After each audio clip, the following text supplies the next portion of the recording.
గత 4.5 ఏళ్లుగా వైసీపీ పాలనలో ఎన్నో అక్రమాలను కల్లారా చూశామని అన్నారు కళ్యాణదుర్గం నియోజకవర్గ టీడీపీ ఇన్ఛార్జ్ మాదినేని ఉమామహేశ్వర్ నాయుడు. నియోజకవర్గ పరిశీలకులు నాగేశ్వర్ యాదవ్తో కలిసి పట్టణంలో బాబు ష్యూరిటీ భవిష్యత్తుకు గ్యారంటీ కార్యక్రమాన్ని నిర్వహించారు. కళ్యాణదుర్గం పట్టణం వార్డులో ఇంటింటికి వెళ్లి బాబు ష్యూరిటీ భవిష్యత్తుకు గ్యారంటీ కరపత్రాలను పంపిణీ చేశారు. ఈ సందర్భంగా ఉమామహేశ్వర్ నాయుడు మాట్లాడుతూ వైసీపీ అక్రమాలపై సొంత వైసీపీ పార్టీ నేతలే చీదరించుకునే స్థాయికి వచ్చారని విమర్శించారు. మనమందరము సమిష్టిగా వైసీపీ ప్రభుత్వం మీద పోరాటం చేస్తూ చంద్రన్న రాజ్యం స్థాపనకు కృషి చేద్దామంటూ పిలుపునిచ్చారు.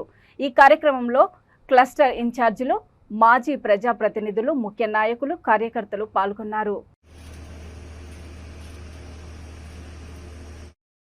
బాబు షూరిటీ భవిష్యత్తు గ్యారంటీ కార్యక్రమం మా అధినేత జాతీయ పార్టీ అధ్యక్షుడు చంద్రబాబు నాయుడు గారు స్వయంగా ఇక్కడ కళ్యాణదుర్గం నియోజకవర్గానికి వచ్చే కార్యక్రమం లాంచ్ చేయడం జరిగింది. చంద్రబాబు నాయుడు గారి సూచనతో నియోజకవర్గ వ్యాప్తంగా ఉన్నటువంటి తెలుగుదేశం పార్టీ శ్రేణులు, నాయకులతో కలిసి భవిష్యత్తు గ్యారంటీ కార్యక్రమాన్ని ఇంటింటికి వెళ్ళి బాండ్ రూపంలో వాళ్ళకి అందజేసే కార్యక్రమాన్ని చేస్తున్నాం. ఒకవైపు ప్రజావేదికలు నిర్వహించి ప్రజలు చైతన్యవంతం చేసే కార్యక్రమం. ఈ వైసీపీ ప్రభుత్వం చేస్తున్నటువంటి దుర్మార్గాలను, తప్పులను 4 సంవత్సరాల ఎన్నికల్లో ఈ రాష్ట్రాన్ని, ఈ నియోజకవర్గాన్ని దోపిడీ చేస్తున్నటువంటి పరిస్థితిని వాళ్ళకి తెలియజెప్పి, చంద్రబాబు నాయుడు గారు వస్తే మన కుటుంబానికి ఏమొస్తాయి, మన ప్రాంతానికి ఏమొస్తాయి, మన భవిష్యత్తుకి ఏ విధంగా ఉపయోగపడుతుందని తెలియజెప్పే కార్యక్రమం చేస్తూ పోతున్నాం. ఈరోజు చంద్రబాబు నాయుడు గారి దూతగా మన కళ్యాణదుర్గం నియోజకవర్గ అబ్జర్వర్గా కర్నూలు జిల్లాకు చెందినటువంటి రాష్ట్ర కమిటీ కార్యదర్శి నాగేశ్వర యాదవ్ అన్న గారు ఈరోజు 2 రోజులు నియోజకవర్గ పర్యటన చేయడం జరిగింది. నిన్న ప్రజావేదిక ఎడికేర్లో పాల్గొనడం జరిగింది.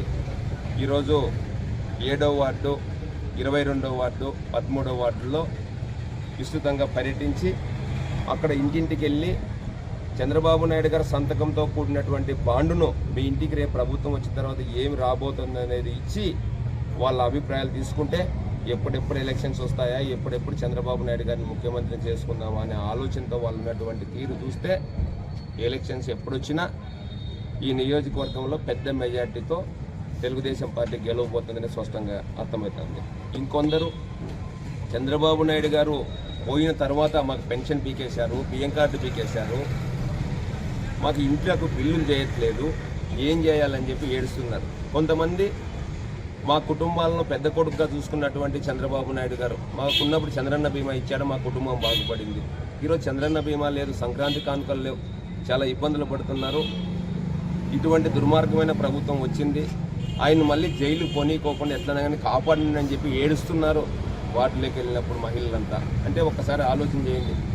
ఈ రాష్ట్రానికే కాదు, ఈ తన కుటుంబాన్ని వదిలిపెట్టి ఆంధ్రప్రదేశ్ రాష్ట్రంలో 5 కోట్ల మంది కుటుంబాలకు పెద్ద కొడుకుగా ఉన్నటువంటి చంద్రబాబు నాయుడు గారికి వచ్చినటువంటి కష్టాన్ని చూసి ఈ రాష్ట్రమే చెల్లించిపోతా ఉంది.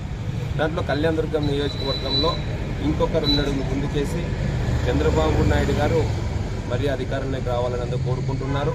ఖచ్చితంగా ఈ నియోజకవర్గంలో తెలుగుదేశం పార్టీ సూచనతో చంద్రబాబు నాయుడు గారి నాయకత్వంలో తెలుగుదేశం జెండాతో లోకేష్ గారి ఆధ్వర్యంలో కళ్యాణదుర్గం నియోజకవర్గంలో తెలుగుదేశం పార్టీ శ్రేణులందరితో కలిసి బూత్ లెవెల్ నుంచి